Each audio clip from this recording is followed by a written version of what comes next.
iniisip mo? Bala ko nang umuwi ng probinsya bukas. Uuwi ka? Baka masundan ka ng mga pulis doon. Walang nakakaalam sa Maynila kung saan ang probinsya namin maliban sa unang eskwelahang pinasukan ko.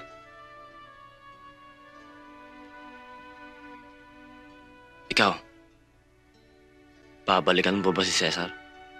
Hindi ko pa alam. Wala pa akong plano sa sarili ko eh. Delikado ako ngayon sa Maynila. Pero kung maghihiwalay na tayo bukas, okay lang. Bahala na. Pareho lang tayo. Umaasa sa bahala na. Kung mabubuhay, swerte. Kung mapapatay, malas. Ang importante sa akin ngayon, makapag-uwi na maraming pera. Maraming pera? Magkano? Saan ka naman makakuha ng ganong karaming halaga? Sa bangko, May savings ka pala. wala. Wala. Eh sabi mo mag-withdraw ka. Ang sabi ko, kukuha ako ng pera sa bangko. Hindi magwi-withdraw. Hold up? Paano? Eh wala ka namang baril. Bahala na nga eh. Ang mahalaga sa akin ngayon, makapag-uwi ng maraming pera para guminhawa si Tay at Inay. Delikado na nga ang buhay mo, lalantad ka pa sa panganib. Ba't di mo na lang sabihin na Nakahanda na ako para dyan. Para sa akin, impyerno lang ang bilangguan. Ayoko matuyo ang balat ko sa bilibid. Kaya nga nangako ko sa sarili ko. Di ako pahuli ng buhay sa kanila. Nag-iisang anak lang ako. Ang pangarap ng magulang ko sa akin makatapos ng pag-aaral sa Maynila. Pero bigo sila. Kaya kung suswertein na plano ko bukas, hindi nasasama ang loob nila sa akin.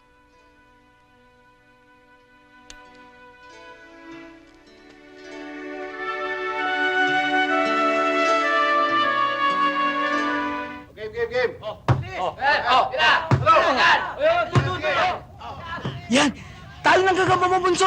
Sige! Anong talo? Makisip ka nga. Tingnan mo, patang-pata pa lang. Panalo na kami. Pare, hindi pa tapos ang laban, pare, oh. Oh. Eh, sinasaputan na, pare. Ayun na. Oh, eh. Boss, ang tagal naman yan. Pare, tagal naman yan, ha? Tagal naman. Tawa, tarima ko yun eh. Tara na, pare!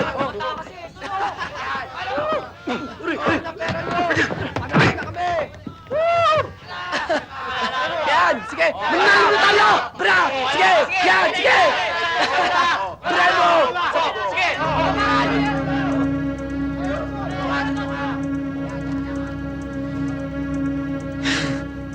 Bakit ba pinisa?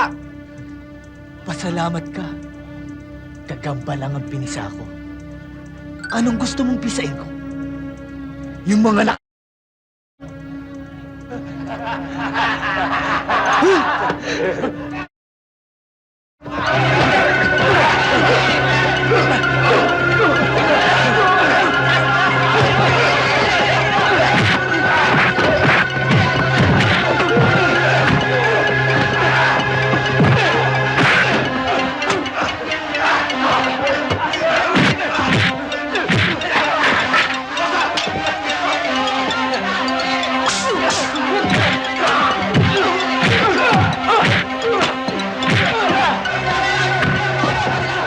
Diyos ko, patawarin mo ako.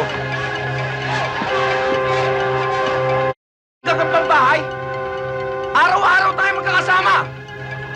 Gabi-gabi tayo natutulog na magkakatabi. Halos magkapalit-palit na nga tayo ng mga mukha eh.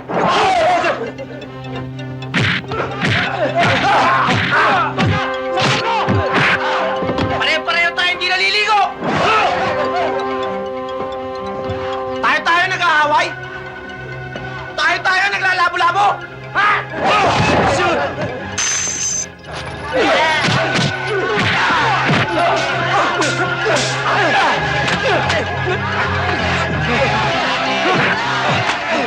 Bakit hindi tayo magmahalan? Bakit hindi tayo magtulungan?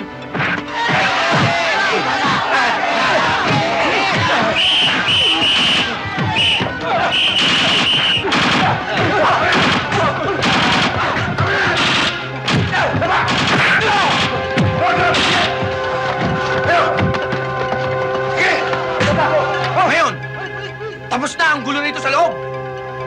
Pag hindi ka tumigil dyan, ikaw ang tapos! Eh kaya nga binabalik ko na dahil tapos na ho yung gulo. Ano yan? Bubulok ka ngayon sa Bartolina. For Mayor! For Mayor! Ano yan?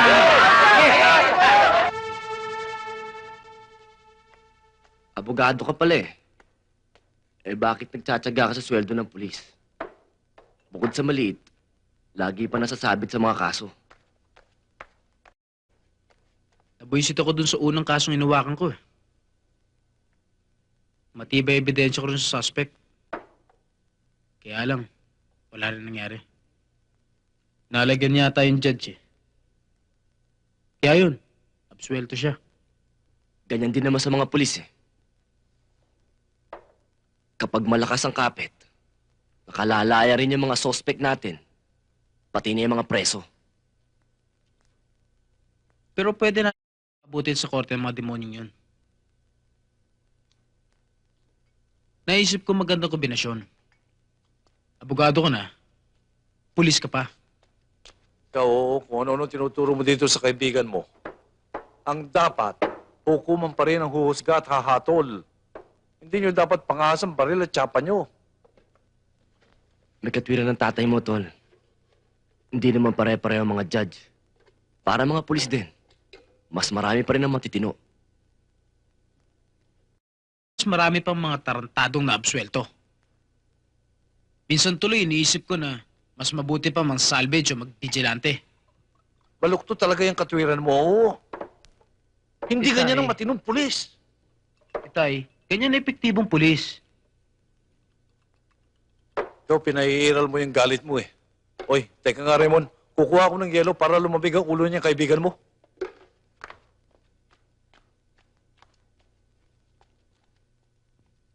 Dati kang aktivista, no? Oo, sumasama ako sa demonstrasyon nun. Eto nga, souvenir isang parang nakasagupa namin sa Mindiola. Eh bakit nagpulis ka? Patay na sana ako ngayon kung hindi ako nailigtas na isang pulis. At isa pa, masasabi ko sa mga kasamahan kong pulis kung ano talaga ang panig ng mga kasamahan kong aktivista noon. Sa palagay mo ba, wala na rito yung pagiging aktivista mo? Ewan ko. Basta ang mahalaga sa akin ngayon,